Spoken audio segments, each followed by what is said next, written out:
Hello everyone, welcome to my UPSC. Rajasthan assistant professor की regular preparation चल रही है। उम्मीद है जल्दी आपको इसकी एग्जाम डेट भी मिलने वाली है, क्योंकि अभी रिसेंटली आरपीएससी में कुछ नए मेंबर अपॉइंट किए हैं। तो अब जो एग्जाम्स बाकी रह गए हैं आरपीएससी के, तो उनको भी फास्ट प्रोसेस किया जाएगा, तो जल्दी इसकी डेट आपको एग्जाम की मिलने के चांसेस हैं। 17 टेस्ट ऑलरेडी कंप्लीट हो चुके हैं। इसमें यहाँ पे आपको हो सकता है 17 नहीं करवाए गए हों, लेकिन जिन्होंने टेस्ट सीरीज ज्वाइन कर रखी है उनको रेगुलर टेस्ट सेंड करते हैं। अगर आपने टेस्ट सीरीज ज्वाइन नहीं की है तो आप टेस्ट सीरीज ज्वाइन कर लीजिए। डिस्क्रिप्शन में लिंक अवेलेबल है, इस नंबर पे भी कांटेक्ट करके व्हाट्सएप के थ्रू आप टेस्ट सीरीज ज्वाइन कर सकते हैं। कोई भी क्वेरी है आप पूछ लीजिएगा, कमेंट सेक्शन में पूछ लीजिए, इस नंबर पे पूछ लीजिए। देखिए, लास्ट टाइम जब यहाँ आपसे डिस्कस हो रहा था, राजस्थान में 19 नए जिले बनाए थे, तो टोटल जिले 50 हो गए थे राजस्थान में।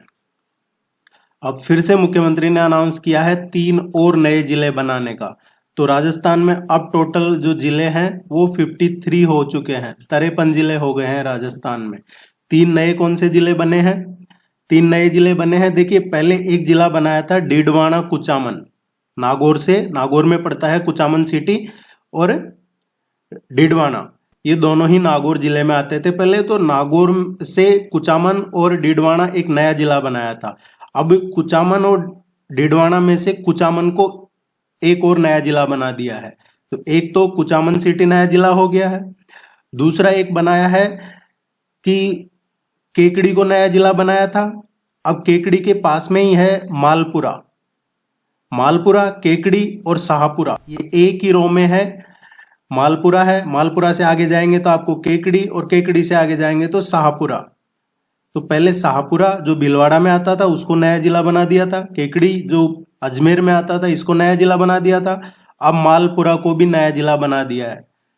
तो एक ये हो गया। दूसरा सुजानगढ़ जो चूरू में है, तो सुजानगढ़ को भी अब नया जिला बनाया है। कुचामन सिटी, मालपुरा और सुजानगढ़, ये 3 नए जिले बनाए हैं, तो टोटल 53 डिस्ट्रिक्ट हो गए हैं राजस्थान में। पढ़ते रहिएगा, अदरवाइज आपको नोट्स तो सेंड करेंगे इनके साथ में अपडेटेड, तो आपको कोई इश्यू नहीं रहेगा। टेस्ट सीरीज आपको हिंदी और इंग्लिश दोनों में अवेलेबल है। Let's begin. गोविंदगढ़, किशनगढ़, लक्ष्मणगढ़ और रामगढ़ निम्नलिखित में से किस जिले का हिस्सा है? देखिए, इसका जो करेक्ट आंसर आएगा अलवर आएगा। अलवर जिले का हिस्सा है ये तीनों। अलवर में बानसूर, बहरोड, गोविंदगढ़, कटुमर, किशनगढ़, बास, कोट कासिम, लक्ष्मणगढ़, मुंडावर, राजगढ़, रामगढ़, थानागाजी, तिजारा, नेमराना, मालाखेड़ा, रेणी, टपुकड़ा, ये सभी लगभग 17-18 तहसीलें अलवर जिले में हैं। तो ये अलवर इसका हिस्सा है। अभी रिसेंटली आरपीएससी आरएएस का एग्जाम लगा है, उसमें तो जो ये नए डिस्ट्रिक्ट्स वगैरह बनाए हैं उससे ज्यादा कुछ पूछा नहीं है, लेकिन आपके एग्जाम तक ये नॉर्मल हो जाएगा तो पूछा जा सकता है आपसे क्वेश्चन। राष्ट्रमंडल संसदीय संघ का 9वां भारत क्षेत्र सम्मेलन निम्नलिखित में से किस शहर में आयोजित किया गया? ये अभी रिसेंटली राष्ट्रमंडल जो संसद संघ का 9वां एडिशन हुआ है, सीपीए बोलते हैं इसको,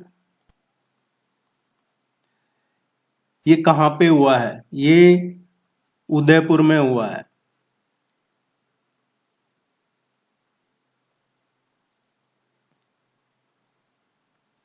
कन्हैयालाल मित्तल और मकबूल आलम निम्नलिखित में से किस प्रजामंडल आंदोलन से संबंधित थे? ये कौन से प्रजामंडल आंदोलन से संबंधित थे? देखिए, कन्हैयालाल मित्तल, मकबूल आलम और मांगीलाल भाव्या, ये तीनों झालावाड़ राज्य प्रजामंडल से संबंधित है, झालावाड़ राज्य प्रजामंडल से जुड़े हुए थे।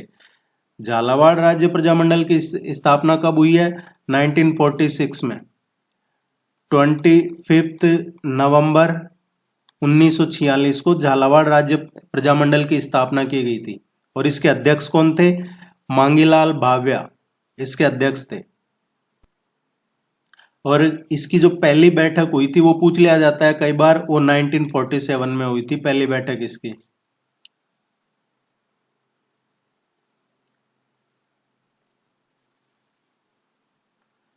56 का मैदान, 56 प्लेन के नाम से एक क्वेश्चन लगभग सभी एग्जाम में पूछा जाता है। राजस्थान के किस जिले में स्थित है? 56 का मैदान है ये। इसको 56 का मैदान इसलिए कहा जाता है कि यहाँ पे लगभग 56 नदी नाले हैं, इनका अपवाह क्षेत्र है या 56 ग्राम समूह है और वो नदी नाले हैं, इनका ये पूरा ग्रुप है एक अपवाह ड्रेनेज सिस्टम का, इसलिए इसको कहा जाता है ये 56 का मैदान या 56 बेसिन भी पूछा जाता है कई बार। ये राजस्थान में बांसवाड़ा जिले में है।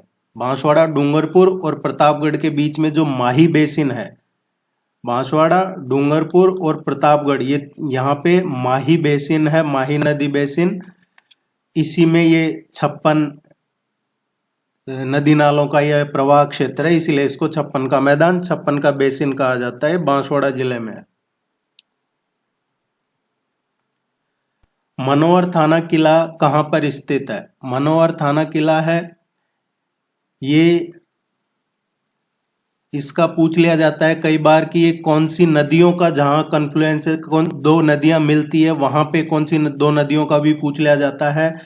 तो जो परवन है और एक काली खाड़ है, ये दो नदियों का संगम होता है यहाँ पे, ये झालावाड़ में है मनोहर थाना किला। देखिए, रेगुलर अपडेट्स के लिए आप इसको सब्सक्राइब जरूर कर लीजिएगा, वीडियो को लाइक कर लीजिए। एक इंपॉर्टेंट क्वेश्चन 1000% आपके एग्जाम में पूछा जाएगा, आप जरूर पढ़ लीजिएगा इसको। कोपेन क्लासिफिकेशन, कोपेन्स क्लासिफिकेशन का क्वेश्चन आपके एग्जाम में एक क्वेश्चन पूछा जाएगा और इसी तरीके से पूछा जाएगा। आपको ये दे दिए जाएंगे और इनमें सामने हो सकता है आपको एरिया दे दिया जाए या फिर जिलों डिस्ट्रिक्ट दे दिए जाए, जिले। तो आपको जिले वाइज पढ़ना है। सबसे पहले तो कोपेन क्लासिफिकेशन पढ़ लीजिएगा, वो क्या है और किस जिले में कौन सा क्लाइमेट है, कौन सा जिला किस क्लाइमेट क्षेत्र में आता है। ये क्वेश्चन पूछा ही जाएगा एग्जाम में, आप इसको सीरियसली लीजिए। जितने भी असिस्टेंट प्रोफेसर के एग्जाम हुए हैं उनमें पूछा गया है, इवन लगभग हर एग्जाम में पूछा जाता है जो इसी लेवल के हैं। हाड़ौती, मेवात, डांग, इनमें कौन सा कोपेन जलवायु क्षेत्र में आते हैं? ये देखिए, ये जो हाड़ौती, मेवात और डांग है ये आते हैं CWG और ये आप पढ़ेंगे तो आपको, वैसे तो आपका एग्जाम का डेट आने के बाद मैं एक बार फिर से आपको रिवाइज करवा दूंगा ये क्लासिफिकेशन वगैरह, लेकिन आप अपनी तरफ से पढ़िएगा। ये CWG क्या होता है? सेमी ह्यूमिड मानसून टाइप होता है, सेमी ह्यूमिड होता है और मानसून टाइप का एरिया होता है, ये मानसून टाइप। इसको जो अर्धनम मानसूनी प्रकार का क्षेत्र भी कहते हैं, वहां पे ये क्लाइमेट होता है। हाड़ौती है, हाड़ौती कौन सा रीजन है? हाड़ौती की बात करेंगे तो आप ये कोटा, बारां, ये वाला जो एरिया है हाड़ौती में आता है। मेवात, अलवर, भरतपुर, मेवात रीजन है। डांग, धौलपुर, भरतपुर का एरिया डांग रीजन में आता है। तो आप समझिए, राजसमंद, भीलवाड़ा, टोंक, दौसा, सवाई माधोपुर, अलवर, भरतपुर, धौलपुर, कोटा, बारां, चित्तौड़गढ़, करौली, ये सभी इसी में आते हैं। तो ये फोर्थ इसका करेक्ट आंसर आएगा। देखिए, ज्यादा मुश्किल नहीं है, आप एक बार पढ़ लेंगे तो आपको ध्यान रहेगा। अदरवाइज आप इसका मैप जरूर देखिएगा कोपेन क्लासिफिकेशन का, तो मैप से भी याद रह जाएगा कि किस एरिया में कौन सा क्लाइमेट है। आपातकाल के दौरान राजस्थान के मुख्यमंत्री कौन थे? इसको अच्छे से डिटेल में करवाया हुआ है आपको। इमरजेंसी कब लगी थी राजस्थान में? 4 बार इमरजेंसी लगी है। कब लगी है? उस टाइम राज्यपाल कौन थे, मुख्यमंत्री कौन थे, ये सब अच्छे से करवाया हुआ है। आपको चैनल पे प्लेलिस्ट है RPSC के नाम से, उसमें जाके देखिएगा, वीडियोज सभी मिल जाएंगे। एक बार और मैं आपको थोड़ा रिवाइंड करवा दूं। राजस्थान में 4 बार इमरजेंसी लगी है, 1967, 1977, 1980 एंड 1992। 67, 77, 80 और 92 में 4 बार इमरजेंसी लगी है। 67 में इमरजेंसी लगी थी जब मोहनलाल सुखाड़िया मुख्यमंत्री थे और डॉक्टर संपूर्णानंद है जो राज्यपाल थे। 77 में जब इमरजेंसी लगी थी जब हरदेव जोशी थे मुख्यमंत्री और वेदपाल त्यागी राज्यपाल थे। 80 में जब इमरजेंसी लगी थी तो भैरों सिंह शेखावत मुख्यमंत्री थे और रघुकुल तिलक राज्यपाल थे। 92 में जब इमरजेंसी लगी थी तो रेड्डी राज्यपाल थे, मरी रेड्डी, और भैरों सिंह शेखावत ही मुख्यमंत्री थे। दोनों बार यही मुख्यमंत्री थे। तो आपातकाल कब हुआ है? आपातकाल का सभी को पता है, 1975 में इमरजेंसी लगी थी देश में, तो उस टाइम पे हरदेव जोशी मुख्यमंत्री थे।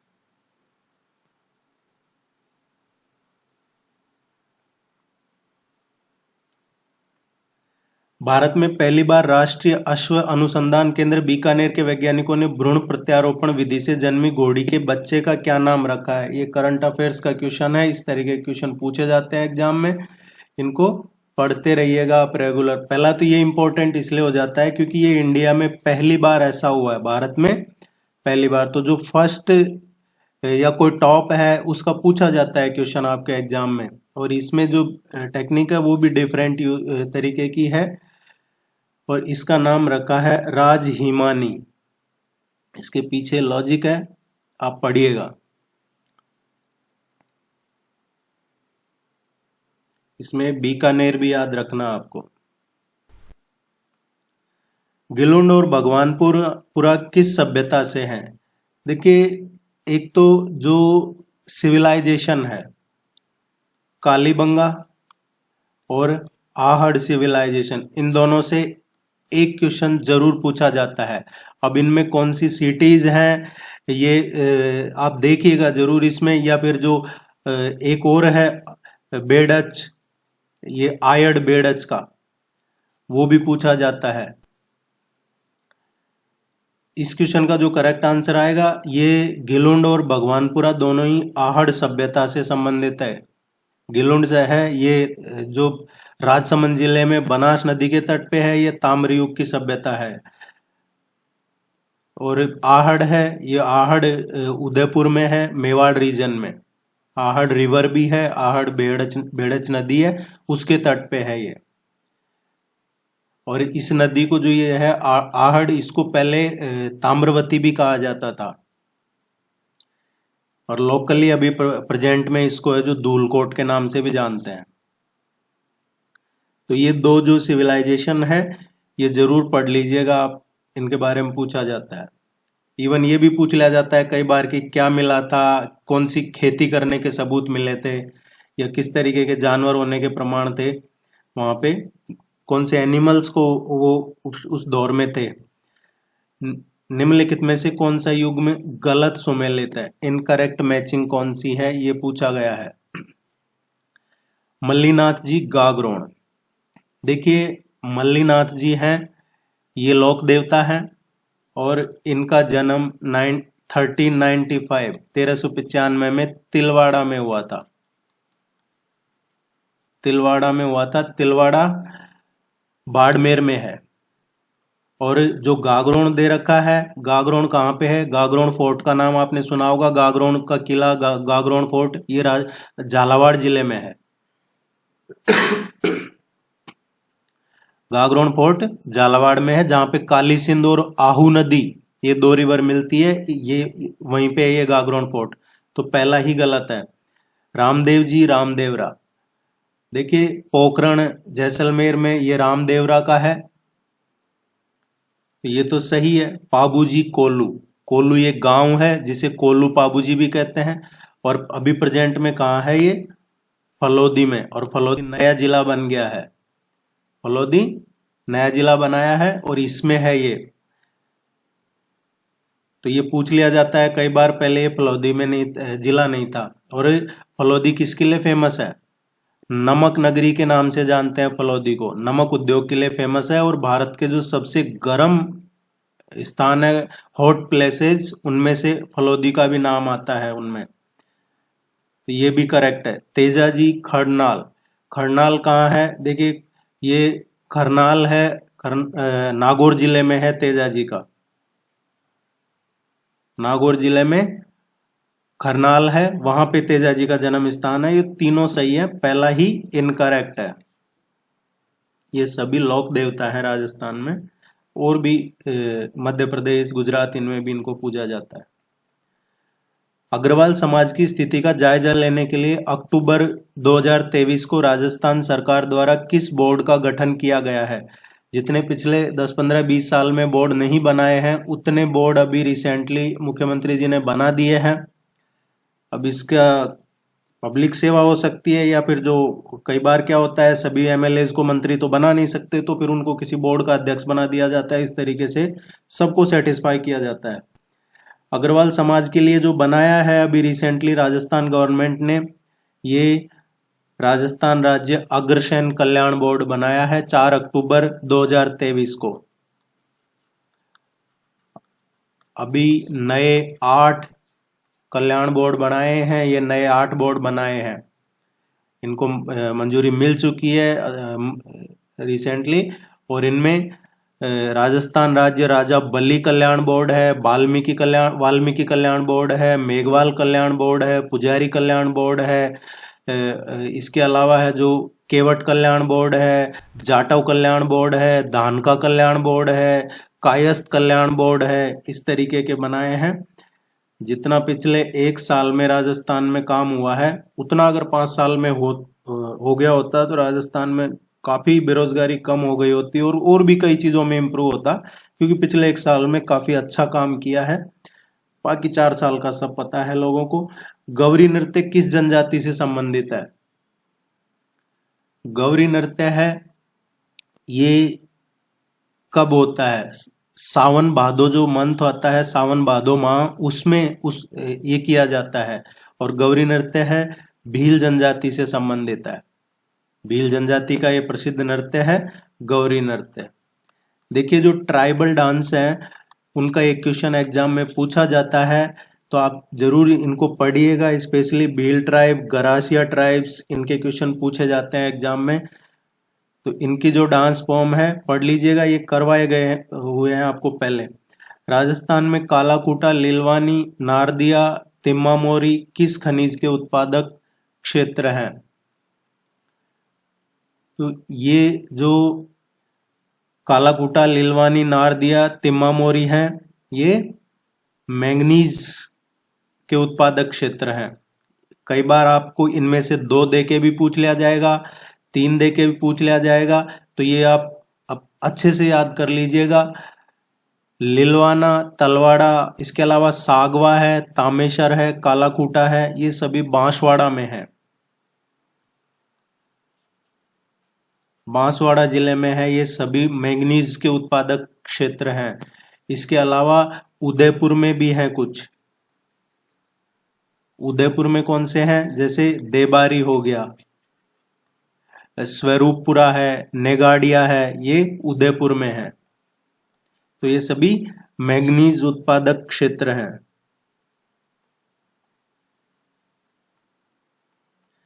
महिला सशक्तिकरण के लिए नवाचार मिशन स्वयं सिद्धा किस जिले में चलाया गया है? ये स्वयं सिद्धा है। इसको दूसरे तरीके से भी पूछे तो आपको ध्यान रखना है किसके लिए है? विमेन एम्पावरमेंट के लिए, महिला सशक्तिकरण के लिए ये स्वयं सिद्धा कार्यक्रम, ये मिशन चलाया गया है। और ये कहाँ पे चलाया गया है? श्री गंगानगर जिले में चलाया है ये। इस तरीके के क्वेश्चन आप एक्सपेक्ट कर सकते हैं। इसके माध्यम से क्या है, एक तो विमेन एम्पावरमेंट, दूसरा महिलाओं को खेल से जोड़ने के लिए भी ये शुरू किया गया है। उनके अपने विमेन राइट्स, जो उनके ड्यूटीज और राइट्स, इसके बारे में भी इसमें इंक्लूड है इस मिशन में विमेन्स को लेके। कौन सा सुमेलित नहीं है? गलत कौन सा है इनमें से? तो देखिए ये सभी वन्यजीव अभ्यारण्य है। बस्सी वन्यजीव अभ्यारण्य किस जिले में है? बस्सी वन्यजीव अभ्यारण्य राजस्थान में चित्तौड़गढ़ जिले में है, तो ये करेक्ट है। शेरगढ़ वन्यजीव अभ्यारण्य ये बूंदी जिले में नहीं है, शेरगढ़ है बारां जिले में। एक्चुअली शेरगढ़ वन्यजीव अभ्यारण्य बारां जिले में है। बारां को वराह नगरी भी कहा जाता है, और बारां में अटरू तहसील है, और अटरू तहसील में ये शेरगढ़ कस्बा है, उसमें है। सीता माता वन्यजीव अभ्यारण्य, ये सीता माता वाइल्ड लाइफ सेंचुरी है, ये प्रतापगढ़ जिले में है। और इसको जो संरक्षित वन क्षेत्र घोषित किया था ये 1979 में किया था, 2 अक्टूबर को, 2 नवंबर को एक्चुअली, 2 नवंबर ये 1979 को सीता माता वन्य जीव अभ्यारण्य को संरक्षित क्षेत्र घोषित किया था। और ये प्रतापगढ़ में, इसका क्वेश्चन कई बार पूछ लिया जाता है कि इसको संरक्षित वन क्षेत्र कब घोषित किया गया था, सीता माता अभ्यारण्य को, ये 1979 में। और एक और क्वेश्चन इससे पूछा जाता है सीता माता वन्य जीव अभ्यारण्य से कि उड़न गिलहरी के लिए कौन सा वन्य जीव अभ्यारण्य प्रसिद्ध है, तो उड़ने वाली गिलहरी के लिए सीता माता वन्य जीव अभ्यारण्य, जो राजस्थान में प्रतापगढ़ जिले में है। रामसागर वन विहार, ये कहाँ पे है, ये अभ्यारण्य है, धौलपुर में है, ये करेक्ट है, ये विंध्याचल रेंज में आते हैं। सो गलत पूछा था, तो सेकंड स्टेटमेंट, सेकंड वाला ऑप्शन गलत है, शेरगढ़ बूंदी में नहीं है, 12 जिले में है। प्लेसमेंट एजेंसियों से लगे कार्मिकों को शोषण से मुक्त करवाने के लिए राज्य सरकार द्वारा किस संस्था के गठन प्रस्ताव को मंजूरी दी है। जो प्लेसमेंट एजेंसियों के थ्रू लगते हैं लोग जॉब में, प्राइवेट या किसी भी काम में, तो उनका शोषण नहीं हो, इसके लिए राजस्थान गवर्नमेंट ने किस संस्था को के गठन को अभी रिसेंटली मंजूरी दी है, तो ये अभी रिसेंटली बनाया है गवर्नमेंट ने, इसको अप्रूवल मिली है, Rajasthan logistic service delivery corporation, Rajasthan logistical service delivery corporation. ये काफी इंपॉर्टेंट क्वेश्चन है, आप इसको जरूर ध्यान में रखिएगा।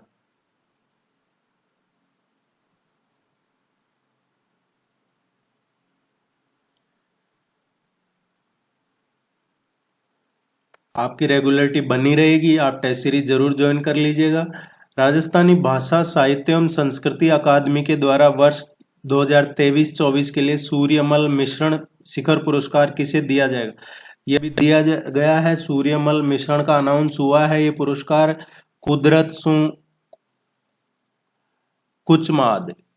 सु कुचमाद करके एक कृति है, पुस्तक है, ये बीकानेर के हैं, डॉक्टर मनमोहन सिंह यादव, उनको दिया जाएगा ये सूर्यमल मिश्रण पुरस्कार 2023-24। ये आपको ध्यान में रखना है, डॉक्टर मनमोहन सिंह यादव को सूर्यमल मिश्रण पुरस्कार 2023, किसके लिए, उनकी पुस्तक है कुदरत सु कुचमाद।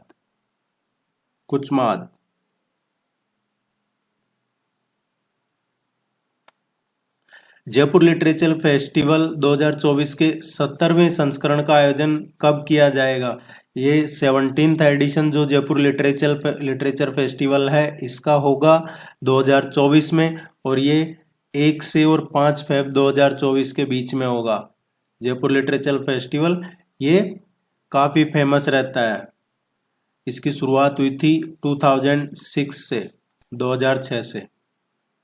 और ये 17वां एडिशन होगा इसका, 17वां संस्करण, 1 से 5 फरवरी 2024 के बीच में। Rajasthan real estate regulatory authority RERA का चेयरमैन किसे बनाया गया है, ये काफी चर्चा में है, ये नाम जरूर ध्यान रखिएगा। ये वैसे रिटायर होने वाली है अभी दिसंबर में जहां तक है। ये रेरा का चेयरमैन बनाया अभी वीनू गुप्ता को, IAS ऑफिसर है ये वीनू गुप्ता, है रिटायर होने वाली है दिसंबर में।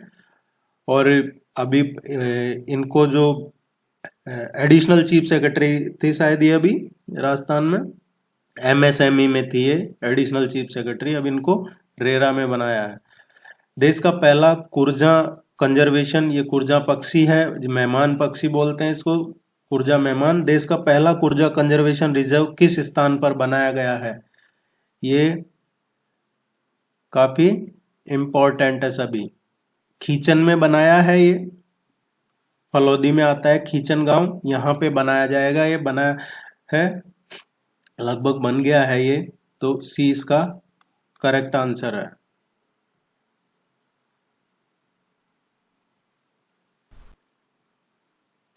देश के पहले रेलवे टेस्ट ट्रैक का निर्माण कहाँ किया जा रहा है, ये देश का पहला होगा रेलवे का टेस्टिंग ट्रैक, इसका निर्माण किया जा रहा है कहाँ पे, ये कुचामन में किया जा रहा है, कुचामन में किया जा रहा है इसका निर्माण। और ये जो नावा सिटी है, नावा, वहां पे नावा रेलवे स्टेशन है, उसके पास में किया जा रहा है। इसको दूसरे तरीके से पूछा जा सकता है कि किसकी तर्ज पे बनाया जा रहा है, तो ये इस तरीके का जो रेलवे टेस्टिंग ट्रैक है, ये यूएसए, ऑस्ट्रेलिया एंड जर्मनी, इनकी तर्ज पे ये बनाया जा रहा है। पहले डिडवाना कुचामन थे, लेकिन अब डिडवाना अलग हो गया और कुचामन नया जिला बन गया, और ये नावा सिटी में जो है रेलवे स्टेशन उसके पास में बनाया जा रहा है, तो नावा कुचामन में है। सी इसका करेक्ट आंसर है।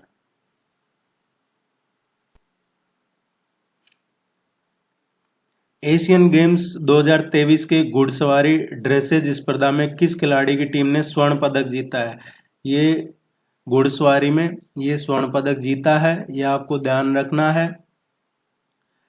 इंपॉर्टेंट इसलिए हो जाता है ये क्योंकि 40 साल बाद 41 साल बाद ये भारत ने घुड़सवारी में पहला गोल्ड मेडल जीता है, और इसमें चाइना को हरा के जीता है। ये चाइना को इसमें सिल्वर मेडल मिला है, और हांगकांग को ब्रॉन्ज मेडल मिला है, और इंडिया ने इसमें गोल्ड मेडल हासिल किया है। और इस जो घुड़सवारी टीम थी, इसमें कौन थे खिलाड़ी? ये थे इसमें अनुषा, विपुल और दिव्य कीर्ति सिंह, और सुदीप्ता हजेला भी थे, इनकी टीम थी ये। तो दिव्य कीर्ति सिंह, ये ध्यान रखना, सी इसका करेक्ट आंसर है। इन खिलाड़ियों के नाम जरूर ध्यान रखिएगा जो ये टीम में थे, घुड़सवार की टीम में। अनुजा अग्रवाला, विपुल छेड़ा, दिव्य कीर्ति सिंह और सुदीप्ति हजेला। देखिए 19वां एशियन गेम हुआ है अभी ये चाइना में, इसमें राजस्थान के कौन कौन से खिलाड़ी विजेता रहे हैं, ये आपसे एक क्वेश्चन पूछा जाएगा एग्जाम में। तो जो सेलिंग है, सेलिंग नौकायन जिसको बोलते हैं, नौकायन में सिल्वर मेडल जीता है किसने? अर्जुन लाल जाट ने सिल्वर मेडल जीता है नौकायन में। इसके अलावा बाबूलाल यादव ने जीता है ब्रॉन्ज मेडल, किसमें? इसी नौकायन में। और लेखाराम खिलेरी है,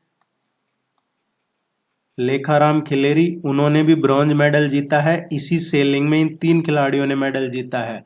दिव्य कीर्ति सिंह का हमने पढ़ लिया। ये राजस्थान की बात करें, राजस्थान के खिलाड़ियों की, इन्होंने घुड़सवारी में स्वर्ण पदक जीता है, दिव्य कीर्ति सिंह। और दिव्यांश पवार ने 10 मीटर जो एयर राइफल है उसमें गोल्ड मेडल जीता है। तो ये जरूर पढ़िएगा, यहां से क्वेश्चन पूछा जाएगा आपसे।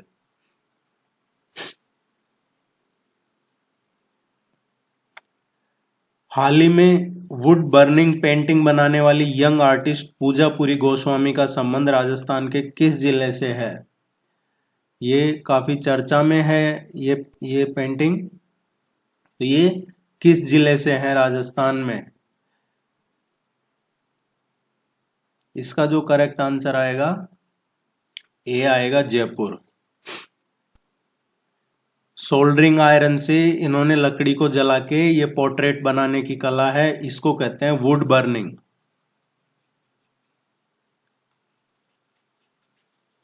वुड बर्निंग कला है ये, इस कला को वुड बर्निंग कला कहते हैं। इसमें क्या होता है, सोल्डरिंग आयरन से लकड़ी को जलाकर कोई पोर्ट्रेट बनाया जाता है। तो ये इन्होंने ऐसा किया है, ये जयपुर की रहने वाली है।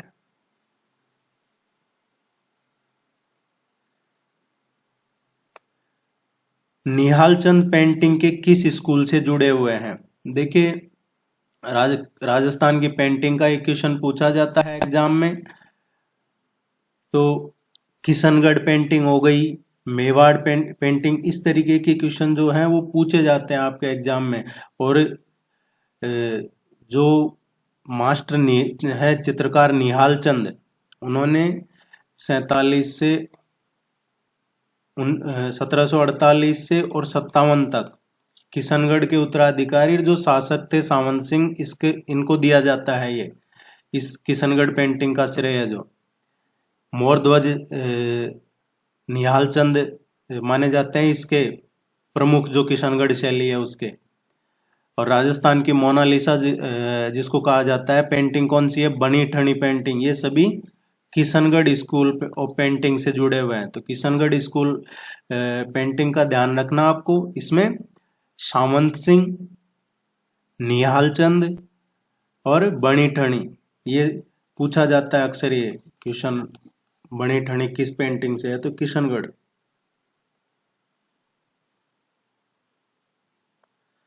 सिरोही राज्य पूर्ण रूप से राजस्थान में विलय कब अस्तित्व में आया? सिरोही का पूर्ण रूप से राजस्थान में विलय कब अस्तित्व में आया?